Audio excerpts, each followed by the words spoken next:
Hola a todas y a todos. Desde la Dirección de Práctica de la UNCI les damos la bienvenida. En esta oportunidad vamos a desarrollar una instancia le hemos denominado Dilemas Profesionales. Es un espacio que ha surgido en el tiempo como apoyo a los procesos de práctica profesional final que están desarrollando ustedes con la idea y las temáticas que hemos ido abordando en los dilemas han ido surgiendo, por un lado, de la propia experiencia que ustedes han tenido este semestre, como de la herencia, de los aprendizajes de las experiencias anteriores, de otros estudiantes que vivieron las mismas etapas y que nos fueron planteando a través de los mecanismos que hemos podido recoger información, ya sea por los coordinadores de carrera, los coordinadores de práctica de carrera, o por las encuestas que aplicamos, tanto la de medio término como la encuesta final, que nos han permitido identificar aquellas necesidades que van surgiendo en el proceso de la práctica. Entonces, por eso surge este dilema y la temática que vamos a abordar, que tiene que ver con la gestión del estrés en la práctica final. En este caso, contamos con la colaboración de Manuel Cuevas Burgos. Él es profesional de la universidad, es psicólogo, él es coordinador del programa de salud mental comunitaria que se desarrolla en el Centro de Salud Estudiantil. Y por cierto, a lo largo de los semestres él desarrolla tareas de acompañamiento a estudiantes en distintos niveles y en práctica final, por supuesto, también, en la medida en que surgen episodios o situaciones. Y en este caso a partir de su expertise, por eso recurrimos a él y le agradecemos, como siempre, su disposición para colaborar con la dirección de práctica, estar disponible en beneficio de todos ustedes. Y y bueno, a partir de la expertise que él ha desarrollado, el conocimiento que tiene por la labor que desarrolla, lo convocamos a esta instancia. Así que sin más preámbulo, Manuel, el micrófono es todo tuyo y nuevamente gracias por estar aquí con nosotros. Hola, buenas tardes. Muchas gracias, Cristian, por la invitación. Gracias también a quienes nos acompañan. Mm. Justamente este es uno de los temas que apareció la última vez que nos reunimos en torno a trabajar sobre la salud mental en términos de los desafíos que implica el contexto de práctica, en términos de lo que se espera, digamos, de la vida profesional. Y uno de los temas, me acuerdo que, claro, aparecía el tema de la gestión del estrés, que siempre aparece como un tema como, bueno, algo me pasa, no me siento bien, y si no me siento bien es que estoy estresado. ¿Sí? Es una de las formas de, digamos, también de decir no me siento bien o estoy ansioso, ansiosa, eh, estoy cansado, ¿sí? Entonces es importante entender un poco lo que el concepto quiere decir, porque a veces las palabras van perdiendo su sentido cuando se ocupan en distintos espacios y por un lado y por otro lado modelan nuestra representación de un problema y a partir de eso modelan la manera en que vamos a tener de poder afrontar la situación. ¿Sí? Para comenzar, bueno, que el estrés es una respuesta humana, digamos, no es que uno se cure de estrés, o el estrés es un defecto. Así como cuando las personas dicen es que yo estoy ansioso, sí, la ansiedad es una respuesta humana, así como la depresión no es una enfermedad, sino que es un complejo de defensa, un mecanismo de defensa, el cual si se cronifica en el tiempo, tiene efectos que atentan contra la salud. La ansiedad lo mismo, la ansiedad nos prepara para respuestas y va de la mano en ese caso con el estrés, lo mismo con el estrés como tal, digamos, es una respuesta que tenemos para poder afrontar eventos. Si no, no podríamos activarnos, no podríamos poner a disposición una respuesta pertinente a un evento o desafío del ambiente. Como tal, la depresión, la ansiedad, el estrés son fenómenos que si se cronifican en el tiempo, si uno no descansa de lo que está ocurriendo, claro, eso va teniendo efectos sobre nuestra salud, sobre nuestro bienestar y por ende sobre nuestro desempeño. Y en la medida en que nuestro desempeño no logra ser el esperado, el que imaginamos, también nos vuelve a frustrar y eso nos deja, entramos en un círculo en donde luego ya se afecta nuestra identidad, nuestra percepción de eficacia, el saber para qué somos buenos y empezamos también a dudar de nuestras propias capacidades y claro, nos empezamos a retirar un poco de la realidad y a dudar finalmente de nuestra elección vocacional. ¿Sí? Además de las cuestiones propias en el caso del estrés, sobre los efectos que tenga fisiológicos en nuestro cuerpo. Muy bien, mi idea es que podamos conversar, yo voy a dar algunas ideas que puedan ser, digamos, pertinentes respecto a qué esperan de lo que podamos hablar. Ya el título dice gestión.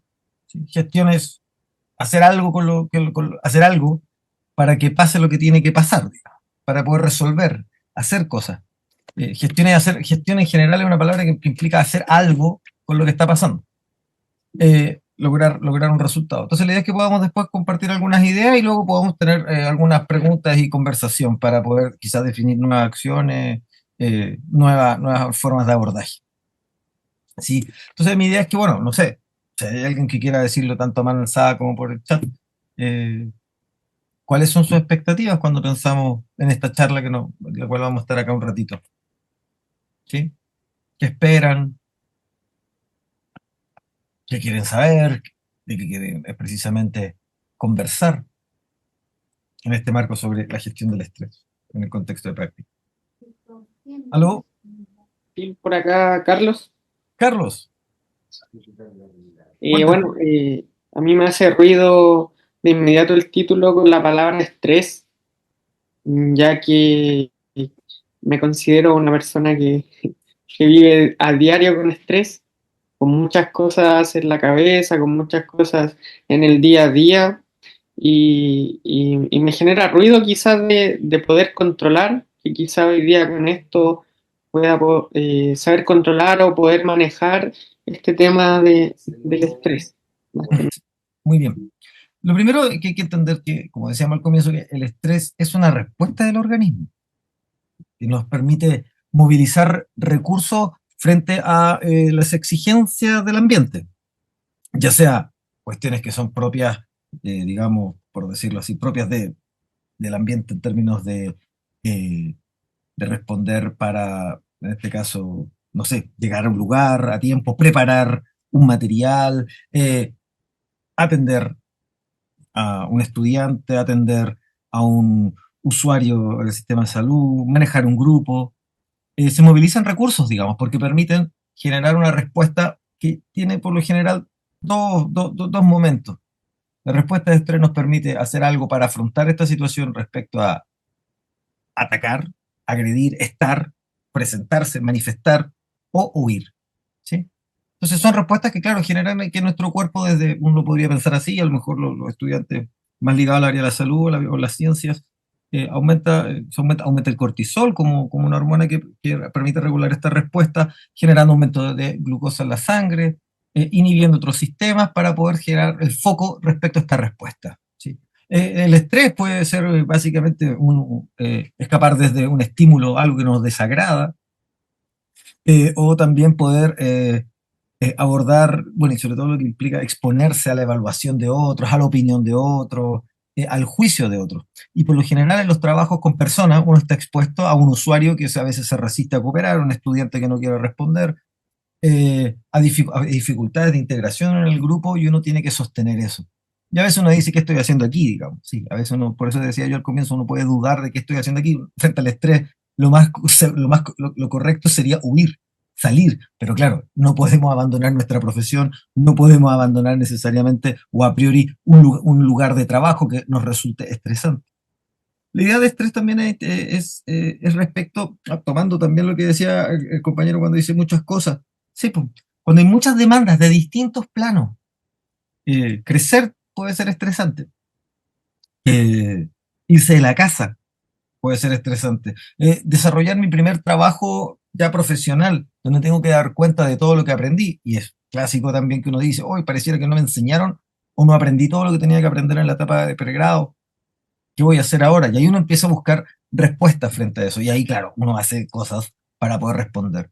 Eh, la curva lo que es interesante es que nos da cuenta en un momento, claro, que hay un nivel de estrés, se genera una respuesta de alarma y luego esto se prolonga para poder sostener la respuesta. Preparar un material, entrenar, estoy pensando en poder anticipar un evento, donde el cuerpo tiene que estar en atención. Entonces, claro, uno lo que hace es como deja de comer, por un lado, pero ocupa las reservas del cuerpo, eh, empieza también a buscar, el cuerpo en ese sentido, o uno empieza a generar hábitos que son complejos, porque si ustedes ven en la curva, llega un punto en que el nivel de estrés tendría que bajar.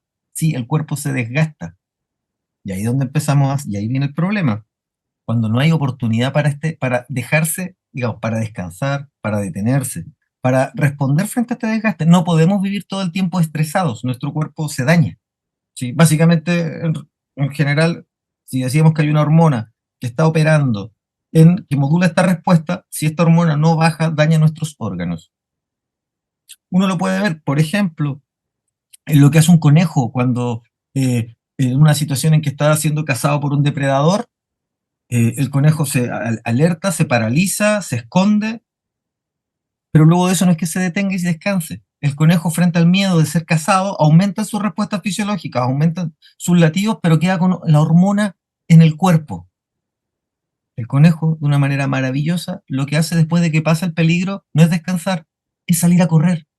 A correr, a correr, a correr para poder botar ese exceso de glucosa, botar ese aumento de cortisol en la sangre, porque de alguna forma intuye, tiene instinto, de que ese exceso puede dañar nuestro cuerpo. ¿Sí? Pensemos también en esta lógica. El estrés, como decíamos, es una respuesta. Cuando el estrés es bajo, de ahí no vemos desempeño por nivel de estrés, y uno está en un estado de calma. Es decir, no hay algo mucho a lo que responder, uno de hecho puede aburrirse, como que esto tiene poco, la idea de que presenta poco desafío, no hay mucho que hacer, estoy como pasivo, me aburro. Y a medida que el nivel de estrés aumenta, es decir, hay que poner atención, a estar alerta a lo que pasa, uno empieza como a aumentar, ¿no? Llama la atención, y llega un punto en que también uno genera un nivel de estrés óptimo, donde uno se energiza, donde uno queda como en una sensación de foco, donde se presenta una sensación de desafío, que eso es lo que llamaría un eustrés, es decir, un estrés positivo, un estrés bueno, en el sentido de que genera que estamos en condiciones de responder a la situación a lo que nos demanda la situación. Y que claro, si los niveles de estrés aumentan, nuestra respuesta va a bajar, porque ya claramente empezamos a entrar en estados de fatiga, de cansancio, o como dice ahí al final la palabra burnout, que vamos a verlo aquí en detalle. El burnout es una forma particular de estrés, que a lo mejor ya no han escuchado, es una forma particular de estrés en quienes trabajamos con personas. No todo el mundo sufre de burnout, que no es un estrés, digamos, no es como un estrés más agudo, porque tiene que ver esto con el tipo de trabajo, pero ya lo vamos a ver, ¿sí? Pero básicamente ahí lo que quiero mostrar es el hecho de que hay niveles de estrés que nos permiten entrar en tarea. En la experiencia estudiantil, o cuando uno tiene que entregar un trabajo, dice, no, si falta mucho, no, yo empiezo como a evitarlo, hasta que como que dice, oh, ya, quedan 2 días, y como que ahí uno entra, y ahí como que hay que responder a eso, y ahí uno entra como enfoque, o es como cuando la gente dice, yo necesito como trabajar bajo presión. Sí, ahora no es lo recomendable porque cuando uno falla en su cálculo de esa presión termina no durmiendo o apelando al consumo de bebidas energéticas, cafeína, estimulantes varios para poder eh, rendir. Ahora bien, ¿qué efectos tiene el estrés? Si uno lo piensa, el estrés en contexto de trabajo. Como decíamos, si se mantiene, ¿no? El nivel de tener que estar atento con respuestas, sin posibilidad de descansar, sin posibilidad de reparar el cuerpo, claro, se generan problemas eh, a mediano o largo plazo, cardiovascular, alergia, dolores de cabeza, dificultades para respirar, formas de conciliar o dificultades para mantener el sueño, así como problemas gástricos. Sí, porque ocurre que justamente la respuesta de estrés lo que hace cuando uno tiene que ponerse en disposición a huir, arrancar o sostener un espacio, claro, no hay hambre. No sé, preparar la tesis, defenderla, ¿sí? Hacer una presentación entre colegas o entre superiores. Claro, a uno le duele la guatita, ¿cierto? Claro, porque uno sufre ahí, digamos, ahí uno siente de guatita que algo está ocurriendo y ¿por qué esto se genera un problema? Bueno, por los hábitos alimenticios, tratamos de manejar comiendo comida que sea rápida, que genere rápidamente una saciedad en nuestro estómago como una ilusión de poder manejar este problema digamos, esta sensación de cosquilla, ansiedad que ocurre en la guatita. Usted sabe que el guatito no siente miedo, así como también cuando siente intuiciones o también cuando se enamora. También ahí ocurre que duele la guatita. Y también eso genera un tipo de estrés. El amor también es un problema. Pero siempre manteniéndonos en los efectos del estrés, claro, a largo plazo se cronifica la ansiedad. Sí, decíamos, la ansiedad no es un problema en sí mismo, pero cuando estoy constantemente ansioso, es decir, ¿y qué significa constantemente ansioso? Cuando no puedo tolerar la espera. Lo contrario de la ansiedad, claro, uno dice, en proceso es la tranquilidad, pero esa tranquilidad es resultado de saber esperar. El punto es que uno tiene que saber lo que puede esperar. Entonces muchas veces la ansiedad no es una cosa de voluntad, sino que cuando el entorno, la realidad, no genera niveles de certidumbre. de qué va a pasar, cómo va a pasar. Eso va generando ansiedad, y como es justamente la ansiedad es una respuesta frente al entorno, duermo menos, porque ante cualquier cosa salto, estoy más alerta. También, bueno, puede generar irritabilidad, aislamiento, dificultades para pensar, para entrar en tarea, porque claro, comprenderán ustedes que cuando uno está bajo la situación de alarma, de alerta, tiene que estar enfocarse más difícil, no se puede, no puedo estar pendiente del entorno y a su vez de la tarea, que es como cuando pasa, por ejemplo, en entornos laborales, en que las personas, hay conflictos y uno como que siente que algo va a pasar, o hubo una pelea, nadie habló de eso, o hubo un problema, no sé, con algún estudiante, usuario, y claro, uno no puede hacer como que pasó nada, digamos. O sea, uno hace el esfuerzo de eso, pero no resulta. Entonces genera un desgaste, tengo que estar pendiente de lo que ocurre y de lo que, de lo que pudiera ocurrir y de lo que está ocurriendo. Por lo mismo también se genera sobrecarga y eso genera, digamos, pérdida, dificultades de memoria. Y en el proceso también, frente a estrés prolongado, uno puede entrar en comportamientos agresivos, como decíamos, más irritable, entonces entra más en conflicto, se predispone a accidentes. Sí, a veces el cuerpo, esto es una cosa que tiene que ver con la sabiduría del cuerpo, a veces de hecho para evitar, por ejemplo, ir a un lugar, un día nos levantamos de la cama y pisamos mal, ¡pup! E15. Es una forma que tiene el cuerpo de decir quédate tranquilo y sal de ahí, de ese entorno que no puedes manejar. Doblamos y chocamos con alguna pared, podemos tener accidentes graves, digamos. Una persona estresada se puede caer de la micro, puede tropezarse en la calle, porque, claro, pierde orientación, está como en un estado constante de alerta que no puede rendir frente a demandas variables. Ahora bien, eh, qué cosas uno puede encontrar, por ejemplo, a propósito del estrés como evidencia, digamos? Bueno, se ocupan ratoncitos porque los ratoncitos, a diferencia, que son criados para experimentos. ¿Sí? ¿Y que por qué son ratoncitos? Porque después de nuestros primos, los monos, los chimpancés, son ellos, después de ellos, más parecidos genéticamente, entonces se puede extrapolar ciertos comportamientos.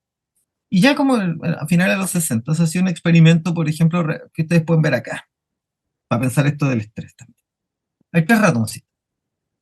Uno de estos ratoncitos cuando mueve la rueda, genera bajo una programación de esa rueda, shocks eléctricos que están en la colita. El otro ratoncito no está ligado a la ruedita, pero cuando el de al lado tiene el choque eléctrico, él también los tiene. Y el tercero hace lo que puede hacer y no pasa nada. ¿Sí? Y aquí lo que se empieza a comparar es justamente lo que hablábamos respecto de predecir.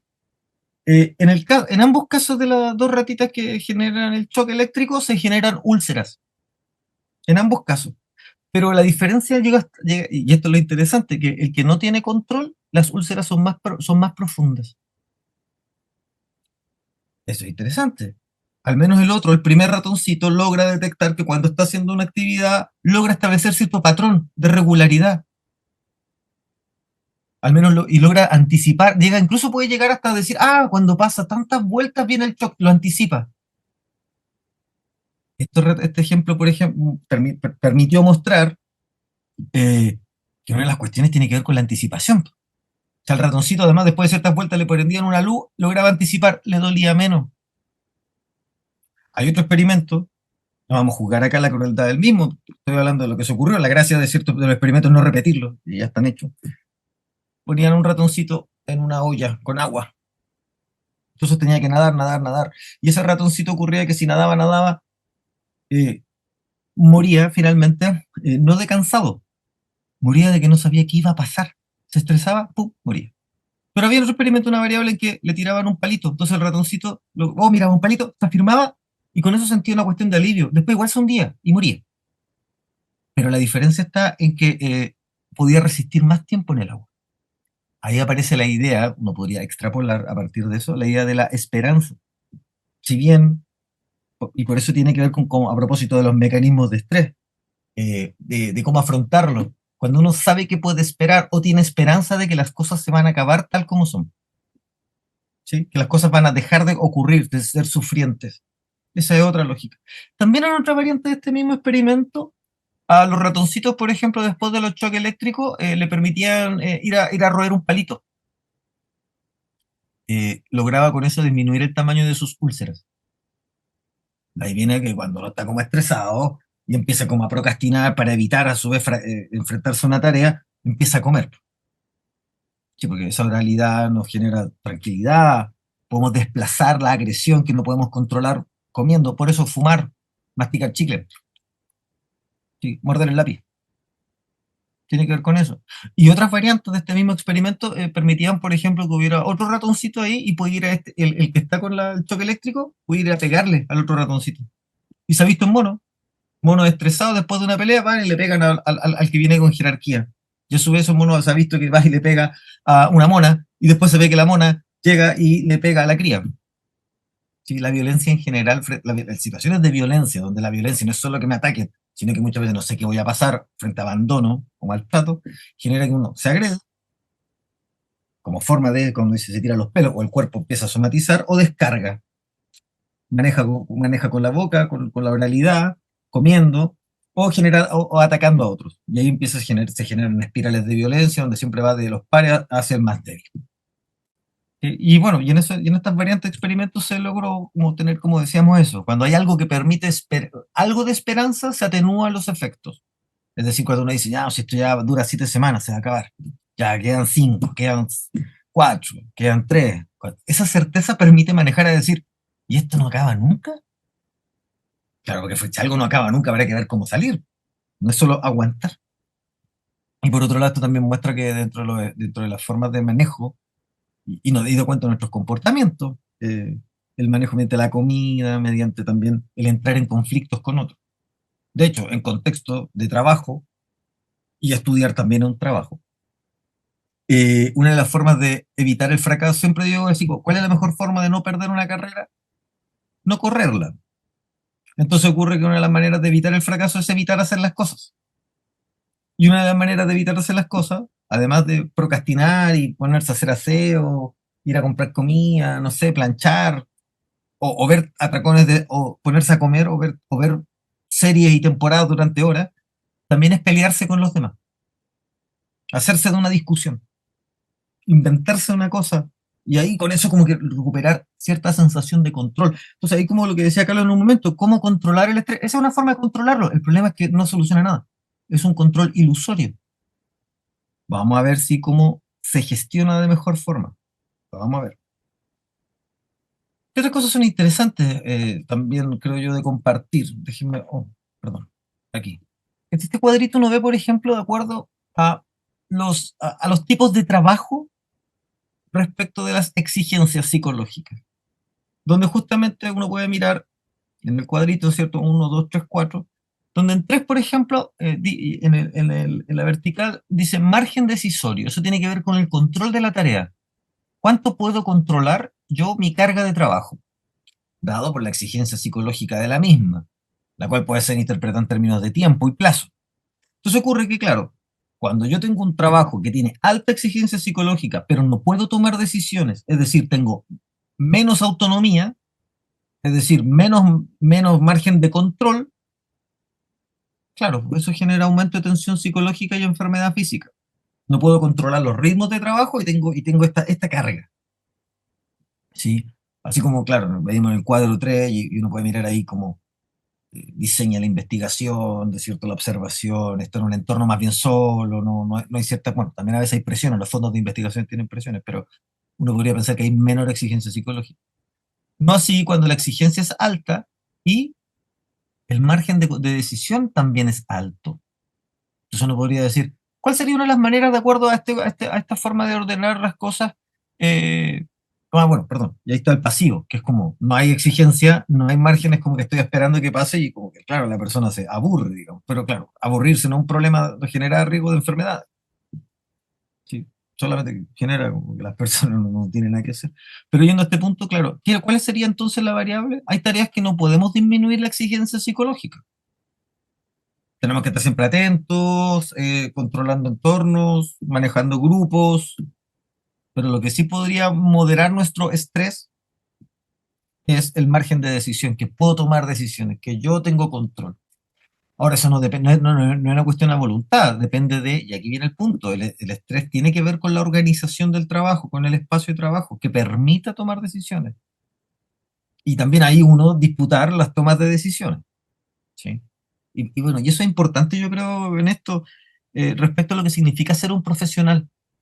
a diferencia de digamos, quiero decir así como cuando uno dice profesional o técnico o ejecutivo o un empleo, que un profesional también tiene criterios y por lo tanto fue formado para tomar decisiones y para manejar su desempeño, ¿sí? Y para definir cuándo puede hacer un trabajo y no puede hacerlo, a diferencia de cuando uno viene a una posición de empleo donde le dice que hay que hacer esto con lo que está y lo hace e intenta hacerlo y ahí uno ve cómo le va y ahí uno se exige, ¿sí?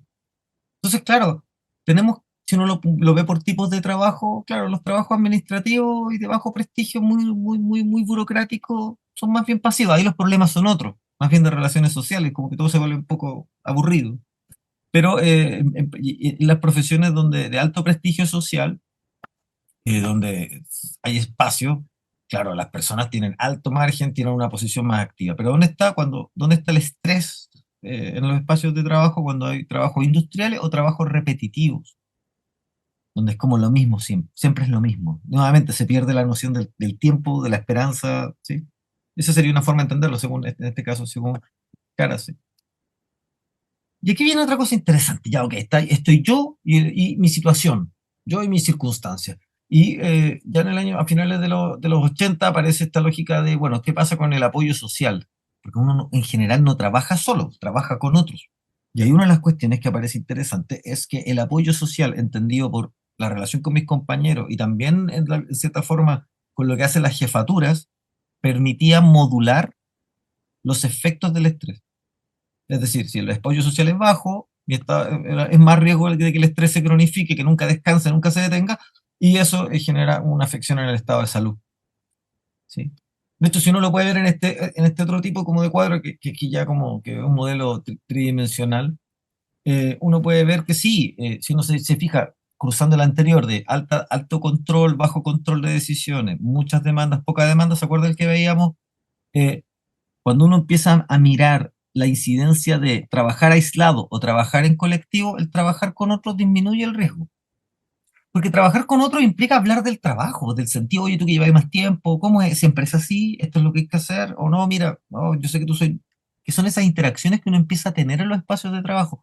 Por lo que también aquí aprovecho siempre, uno cuando llega a un lugar nuevo tiene que llegar a escuchar, a aprender, a asumir una posición humilde para poder conocer los secretos del trabajo. Y los secretos del trabajo son cómo son las cosas, cómo son los ritmos, con quién hay que hablar, con quién uno tiene que tener cierta distancia, porque los seres humanos somos complicados, somos mañosos, tenemos gustos.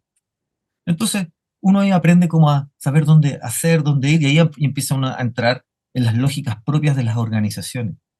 ¿Sí? Y eso es una forma, y en el fondo bueno, hay gente que dice, no, yo vengo a estudiar nomás, no vengo a ser amigo, o, y sí, está bien, o yo vengo a hacer mi trabajo y no vengo a ser amigo, por supuesto, pero usted tiene colegas con los que tiene que hacer el trabajo, compartir información, con quien tiene que preguntar, a quien también le tiene que transmitir. Es parte de una colectividad. ¿Sí?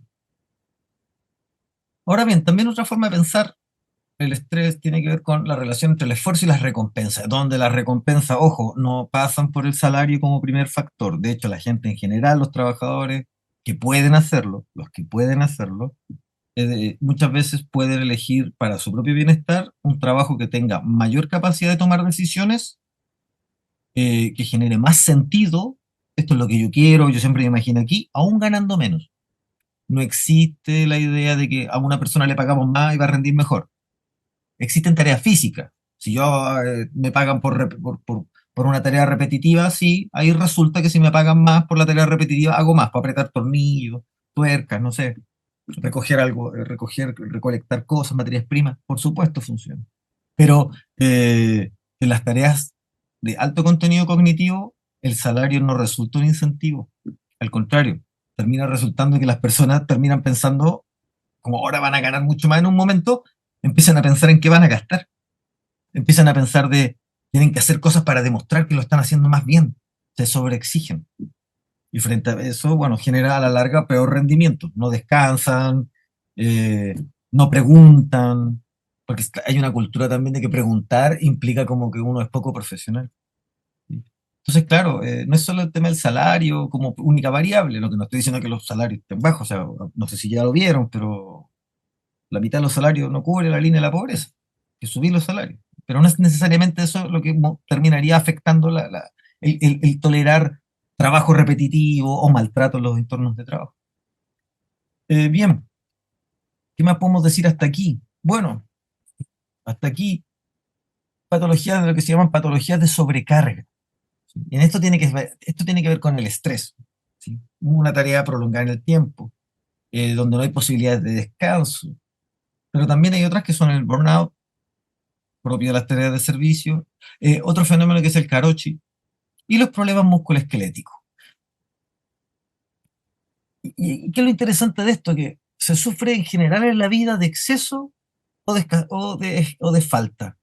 Porque también ocurre que las personas que son privadas de desempleo, las personas que jubilan, problemas de consumo de sustancias, aumento de depresiones, no sé cuál es mi lugar, aumento de la violencia, ¿sí? Y por otro lado, claro, está la gente como trabajólica, que por ahí va el tema del karoshi. Entonces, aquí pensemos, burnout, que es otro tipo de estrés. Y esto es interesante, tienen como función realizar labores de ayuda a otras personas, asociado a la sensación de sentirse sobrepasado, quemado, consumido, e involucra falta de control sobre la situación. Y aquí hay tres como síntomas. O sea, uno se siente emocionalmente agotado, ya no puedo escuchar más sufrimiento, por ejemplo, o ya escucho algo y lloro, no tengo con quién hablar de eso. Y eso empieza a tener dos efectos, despersonalización o distancia emocional, en que ya empiezo a no sentir.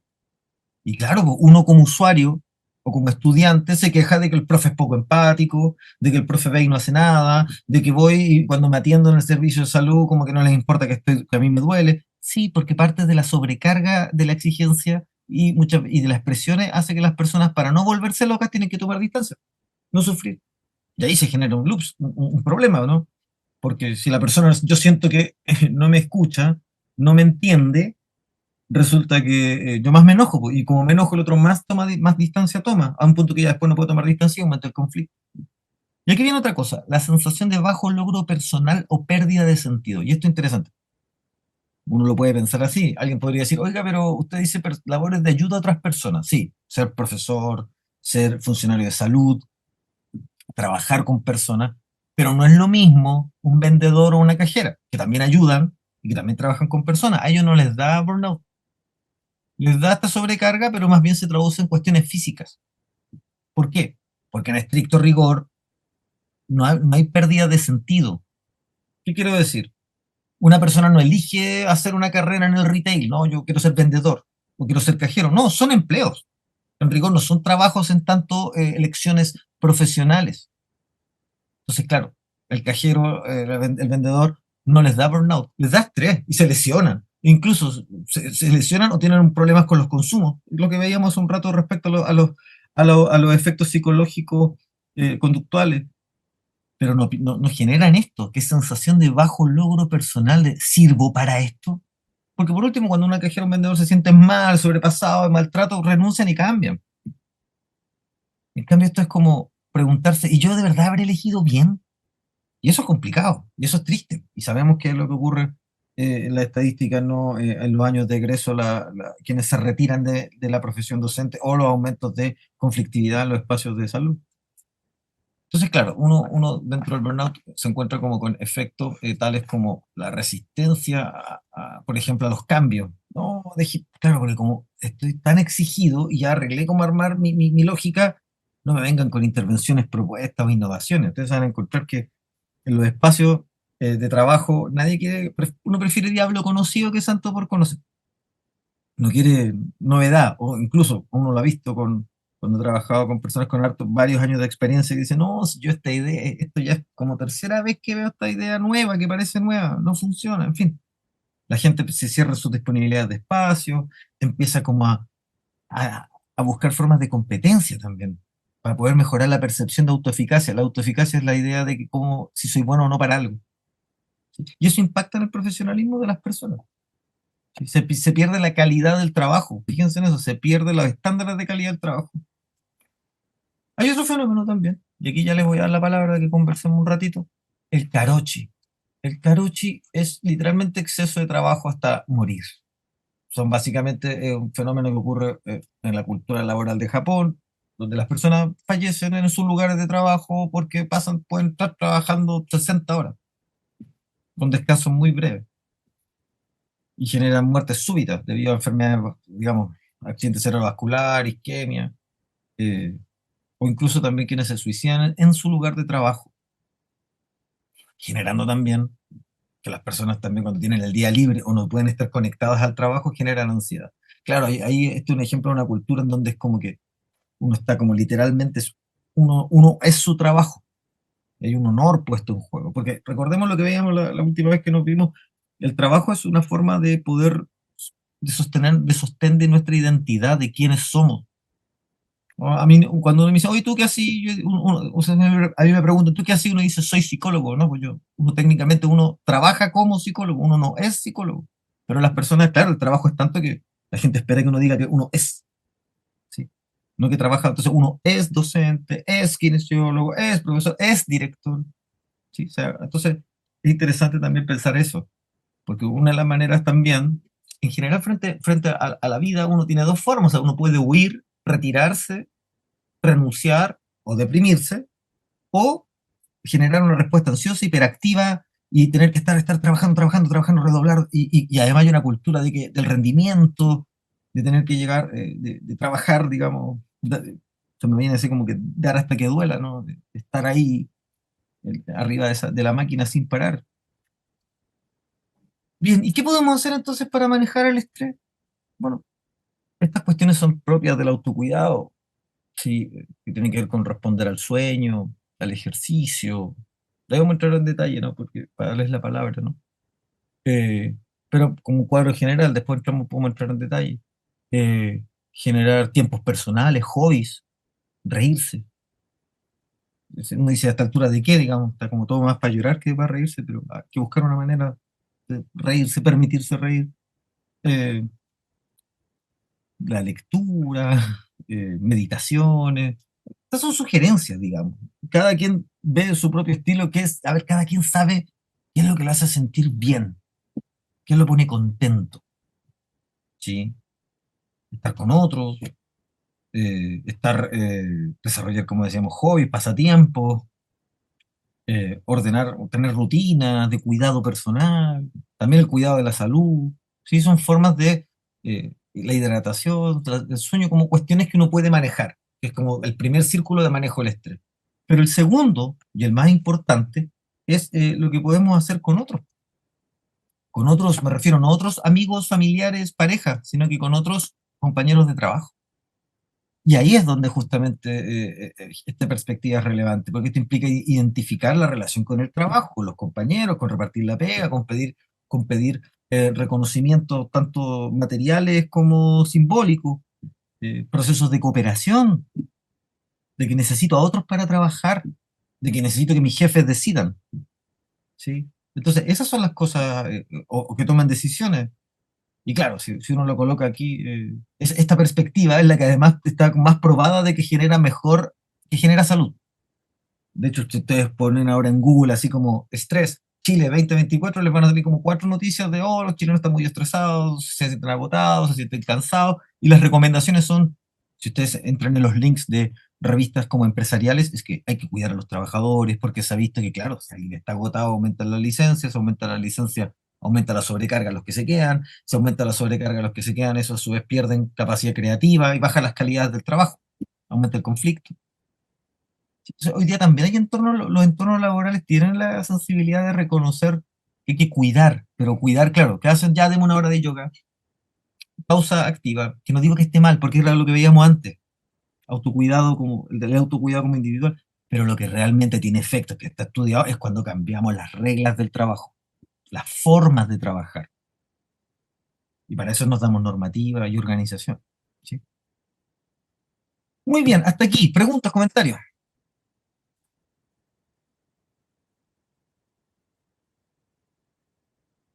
Nos escuchamos por el chat, a mano alzada,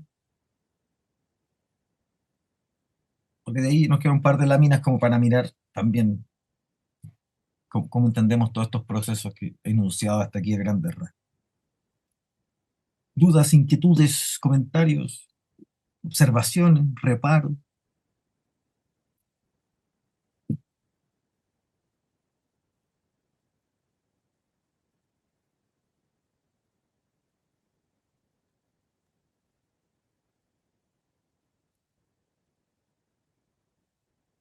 Por el chat al menos nada. Problema. Porque hasta aquí hay como breve historia del estudio del estrés, aplicaciones, eh, digamos, formas de pensarlo desde la ciencia y tenemos los dos ámbitos, ¿sí? El cuidado de sí y del cuidado eh, del entorno, de la organización del trabajo, ¿sí? Que no son excluyentes, pero uno sin el otro no funciona. Digámoslo así, para manejar el estrés, ¿sí? Porque ahí el compañero Carlos cuando decía controlar, no, lo primero es que no se puede controlar es más parecido a aguantar, ¿sí? Ahora, otra cosa, manejar nos permite, creo yo, un mejor, justamente un mejor manejo de la idea, que es ordenar los eventos que uno tiene que hacer. O sea, aquí hay algunas sugerencias sumamente conductuales y precisas. O sea, por un lado, y hay distintos modelos, porque ustedes de hecho van a colocar así como en Google también, eh, van a colocar así como formas de manejar el estrés y van a ver hartos libros de autoayuda y cosas. Yo lo que aquí quiero mostrarles es que hay dos maneras, dos grandes categorías, las individuales y las colectivas, como formas de estrategia, y que tienen, y a mi juicio, y la evidencia muestra que tienen que juntarse ambas. Mire, por acá aparece en el chat, Christian dice, Alison, hola, intenté prender el micrófono, pero no me funciona. No hay problema. Encuentro muy importante el tema que se está abordando, ya que es muy necesario conocernos en estas instancias y saber qué hacer en estos casos. Qué buen punto, no sé si exactamente lo que quiere decir, pero me resuena cuando usted dice conocernos en estas instancias y saber qué hacer en estos casos. Porque una de las cosas interesantes que pasa cuando uno entra, o sea, es como lo que me pasó a mí, digamos, cuando yo entré a trabajar, es que claro, mis papás, yo soy primera generación, entonces, cuando mis papás me preguntan, ¿cómo te fue? No sé cómo decir bien, po. O puedo decir bien, ¿y qué significa que bien? Ya, y eso no es tan problemático. Bien. Ah, ¿lo pasaste bien? Sí. Ah, qué bueno. Así, bien, bien.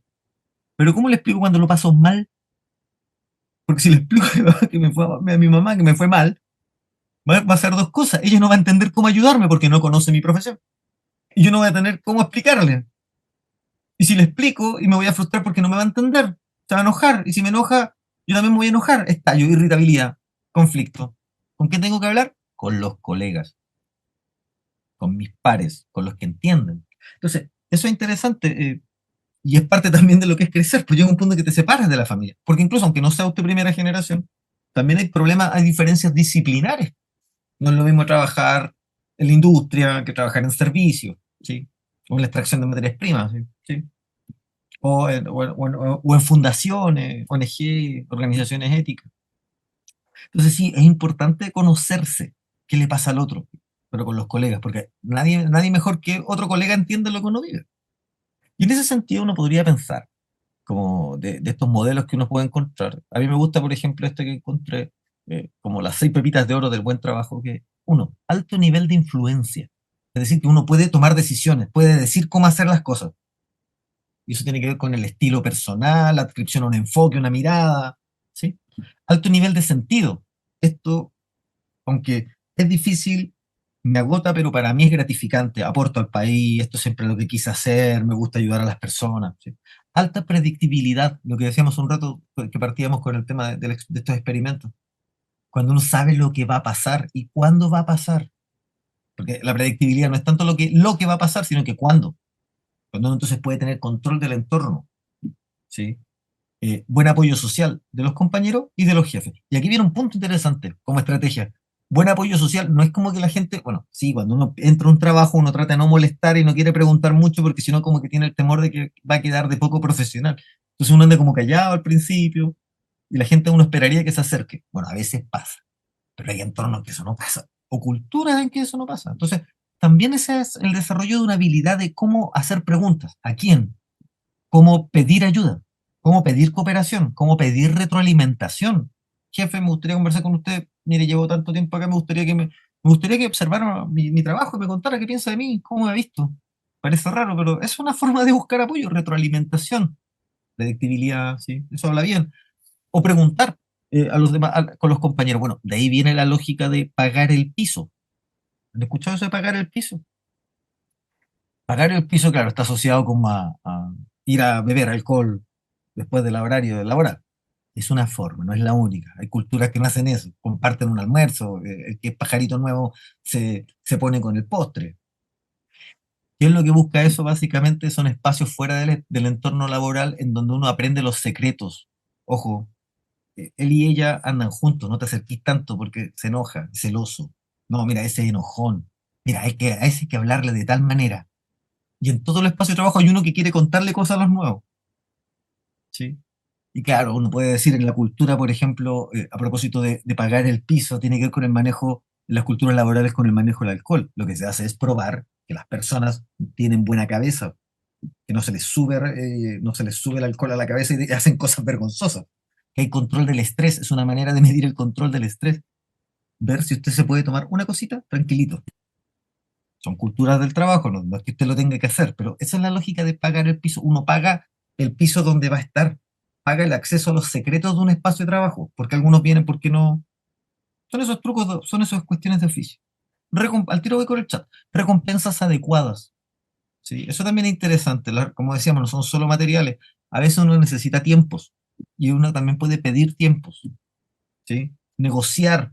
Somos profesionales, no empleados, si podemos negociar. Si bien hay culturas laborales que son organizacionales que son como de fondo, pero uno ahí tiene que aprender a reconocer dónde hay espacios, donde hay recompensas adecuadas. Trabajo un poco más acá, pero tengo la recompensa por acá.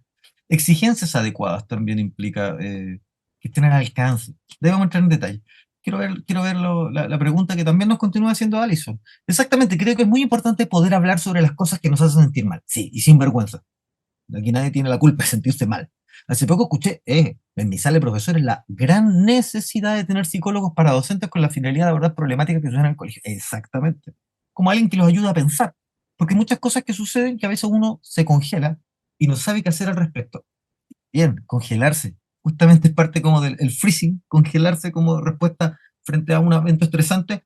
Como decíamos, la respuesta de estrés fisiológica lo que nos prepara es para atacar o huir. El freezing es como que pareciera que pasaran las dos.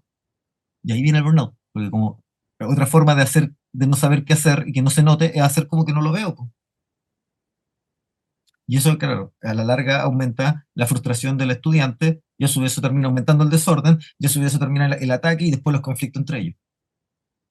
Ahora, está bonito eso que hizo usted, Allison, eh, que haya necesidad, porque en general yo vengo de una generación en que le caemos súper mal a los profes, con justa razón, porque no hay nada peor para un profesor que le diga, mire, lo que tiene que hacer que usted con Juanito es sentarlo adelante, darle varias tareas cortitas, darle tiempos, pausa.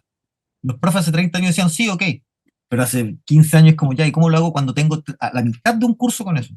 Claro, los psicólogos tendemos a dar muchas veces, si no estamos bien formados para entornos educativos, tendemos a dar recetas como que está el puro niño, el niño con el problema flotando en el espacio y que no hay interacción. Entonces me alegra eso que usted trae. Y porque implica también trabajar de manera conjunta.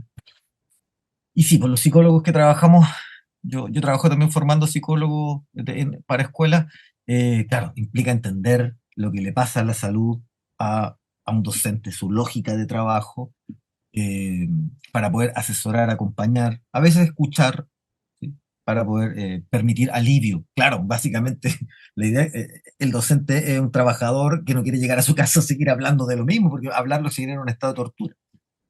Ahora bien, ¿qué otras cosas también se pueden hacer para manejar el estrés? Como veíamos, ¿cierto? Ahí ustedes van a tener la presentación para que puedan mirar el detalle de esas sugerencias. Pero qué cuestiones como que también cuentan como con cierta evidencia. Bueno, primero, tomarse un descanso. Pero eso no es como tomarse la tarde libre, ¿no? Tomarse un descanso. Eh, Implica distinguir el espacio de trabajo, distinguir el entorno donde estamos, del lugar donde estoy en otra rutina, desconectarse literalmente, apagar el teléfono, crear una descripción de su puesto. Eso es interesante, porque eso genera mayor descripción, perdón, mayor sensación de control. ¿De qué se trata mi trabajo? Uno mira el contrato, pero también uno establece como, a ver, esto es lo que tengo, esto es lo que hay que hacer y esto es lo que yo tengo que hacer. Establecer metas razonables, dividir tareas en el tiempo, cortitas, que tengan resultados medibles inmediatos, ¿sí? Administrar el uso de la tecnología, sí, pues, hay que apagar las cosas y a cierta hora no hay que ver pantalla. Poner límites, saber decir que no, y eso se aprende. Organizarse, distinguir tareas, urgencias importantes, y cuestiones que son importantes y urgentes, distinguir lo urgente y lo importante. Y eso implica muchas veces ponerse de acuerdo con otros para poder hacer una tarea. Y hay que pedir ayuda y hablar. Hacer cosas que disfrute. Sí, es importante que pueda recuperar la sensación de reírse, pero no, digámoslo así, tampoco la solución al estrés es como que esté yendo a un circo viendo videos graciosos, digamos, que a veces sirven, ¿sí? Pero pensemos, digamos, también hablar con un asesor, un psicólogo, aprovechar el tiempo libre, de verdad, digamos, ¿sí? Pero también pensemos que hay otras maneras en donde uno puede también, como decíamos en un momento, uno tiene altos niveles de cortisol en la sangre y el cortisol permanente nos hace mal. Bueno, a veces lo que uno puede hacer frente a una situación de estrés, como puede ser una pelea, un conflicto, es salir a darse una vuelta, caminar o hablar caminando. Hay gente que tiene esa práctica de salir a conversar caminando, hablar de algo y poder permite eso también como entrar en, porque cuando uno habla de algo, de un problema, está como viviendo como si estuviera en el problema. Entonces también uno se altera. Caminar o salir a darse la vuelta. Bueno, y por eso hay gente, y hay cultura, por lo que se hace, hay gente que sale y sale a fumar, o tiene que ir a comprarse algo y comer. Que no es que esté mal, pero a la larga eso hace mal, pues si se comen carbohidratos, grasa, fumar en exceso, ¿sí? Entonces, claro, hacer actividades, y hay forma y forma, ¿eh?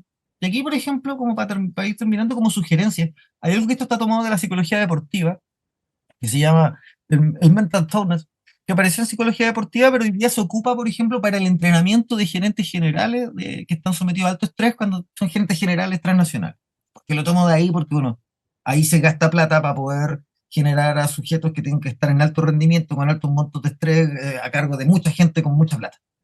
Y que es lo que se ha visto, pero uno puede aplicarlo a otras tareas. Y justamente por eso viene de la psicología deportiva, cómo uno genera rendimiento. Primero, establecer metas contrastables de corto plazo. Distinguir metas cortitas de un proceso. ¿Para qué? Para tener sensación de triunfo, de logro. Oh, me resultó, lo controlé. Alivio, significa que cuido con eso mi autoeficacia. Sé que soy bueno para esto que estoy haciendo. Si los resultados son a muy largo plazo, me pierdo. O si resulta es el azar. Por otro lado, también controlar mensajes automáticos. No, siempre te ha ido mal, nunca he podido. Bueno, una de las cosas que hay que hacer es escribirlas y mirar y darse cuenta que hablan de cosas que son como, digamos, cuestiones esenciales. Usted es malo, más o menos, siempre te costó. No, po. Eso genera una defensa, porque si uno es malo, mejor no lo intento, haga lo que haga, voy a ser malo para hacer esto. Y lo que uno tiene que hacer es escribir estas frases y notar que eso son cualidades de las personas. Y en el trabajo siempre hay fracaso, siempre hay errores. Pero ahí es donde hay que ver el error es del contexto, faltó información, tengo que saber pedir ayuda a alguien en particular, ¿sí? Por eso que escribirlas permite no dejar de evitarlas, ¿sí? O como dice, interpretarlas de una manera que no afecte la imagen que tenemos nosotros. Los seres humanos somos finitos y eso implica humildad y eso implica que nos podemos equivocar, ¿sí? Pero otra cosa es que seamos malos, ¿sí? Y bueno, eso por es que se complementa, porque hay 4 pasos. Tercer paso, mantener hábitos de ejercicio físico y higiene. Ojo, ejercicio físico y higiene. Actividad física, no dice deportes, actividad física. Por ejemplo, las personas que entrenan, deportistas de alto rendimiento, también generan hábitos de ejercicio físico, pero que no tienen que ver con su propia disciplina.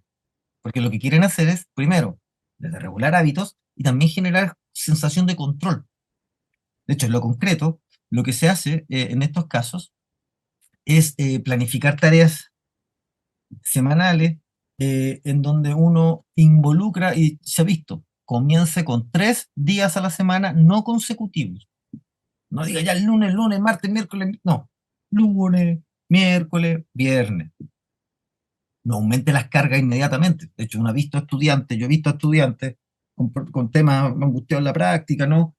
Y que van al gimnasio y como una de las maneras de controlar las cosas es hacer más de lo que me sale bien, se sobrecargan y se lesionan. Está súper bien que haga ejercicio, pero no en un afán competitivo de rendimiento. El ejercicio es una actividad anexa a la que usted desempeña, le permite recuperar control en otro registro, además de lo que implica oxigenar, permite tramitar eh, el estrés. La evidencia muestra que lo óptimo sería, así como el conejo, cuando después de que está estresado sigue corriendo un par de vueltas para botar el exceso, lo ideal sería que uno pudiera llegar y hacer ejercicio al tiro. No se puede. Y cuando uno lo hace como después de la tarde. que ya pasó el efecto, digamos, ya el daño está hecho. Igual es una manera de proteger, de generar resistencia. Actividad, por eso decía yo, caminar, hacer actividades que permitan, y bueno, de ahí vienen cuestiones de respiración, centrarse en el aquí y en el ahora, esto es lo que está pasando, a ver, voy a hablar con, poder tenerla con, bajar para recuperar capacidad de control. Sí, por eso meditar funciona y por eso también hay que tener hábitos de actividad. Y por otro lado, como decíamos, planificar tareas, eh, involucrando tiempos de descanso y saber cuándo las cosas también se vuelven más complejas, cuando hay más demanda. ¿Para qué? Para poder recuperar control. Y cuando uno recupera control, disminuye la ansiedad, po. Porque no es que estoy aquí con mis amigos pensando en lo que tengo que hacer. No, estoy aquí con mis amigos y hablo de esto porque ya sé que en tal momento voy a trabajar, porque en tal momento voy a hacer la parte A del trabajo, al otro día la B, voy a ir a estar con mi mamá, a mirarla, a saludarla, después voy a estar, hago un trabajo un poquito acá. Hacer tareas, desglosar el proceso en momentos cortitos, recupera uno el control. Y eso hay que planificar. Sí. Pero muy bien. Eso es lo que yo puedo decir, Cristian. Ya me parece que estamos en la hora, como recomendaciones en esta conversación. Sí, bueno, agradecerte, estaba súper atento a lo a lo que has planteado y me parece que lo enfocaste de una manera bastante pertinente para los procesos de práctica final o para lo que puedan, como con bajada súper directa, entonces eso es súper útil. A los profesionales de formación, agradecerles la participación, contarles que este material es grabado y va a ser subido a la plataforma virtual a la que ustedes tienen acceso para que lo comenten con sus compañeros en una semana, una y media máximo va a estar eso arriba, para que puedan acceder a este material, para quienes no pudieron venir puedan también consultarlo y para que ustedes mismos, digamos, puedan recurrir a este material si lo requieren. Pasarles un datito, en la próxima semana, el día lunes, vamos a poner a aplicar la encuesta de medio término. Es una encuesta breve que le hacemos llegar a ustedes y que tiene como objetivo saber cómo ha ido hasta ahora el proceso de inserción en los centros de práctica y por otro lado recoger lo que nosotros denominamos alertas tempranas, que es súper importante respecto a las problemáticas que se pueden estar dando personales, respecto del centro de práctica, del acompañamiento, dificultades, porque nos permite informar a los coordinadores de práctica y apoyar sus procesos de práctica profesional. Así que, por favor, respondan esa encuesta cuando les llegue, a los coordinadores que están por aquí, a Carla que por ahí la veo, es pedirle que difunda esa encuesta cuando la comuniquemos cuando la lancemos para que nos arroje esta información y sea útil apoyando el proceso de práctica. Muchas gracias, Manuel, muchas gracias a todos y a todas por haber participado. Gracias, Cristian. Nos estamos viendo, que sea un exitoso proceso. Nos vemos. Que estén muy bien. Saludos. Chao, gracias Manuel, gracias Cristian. Gracias.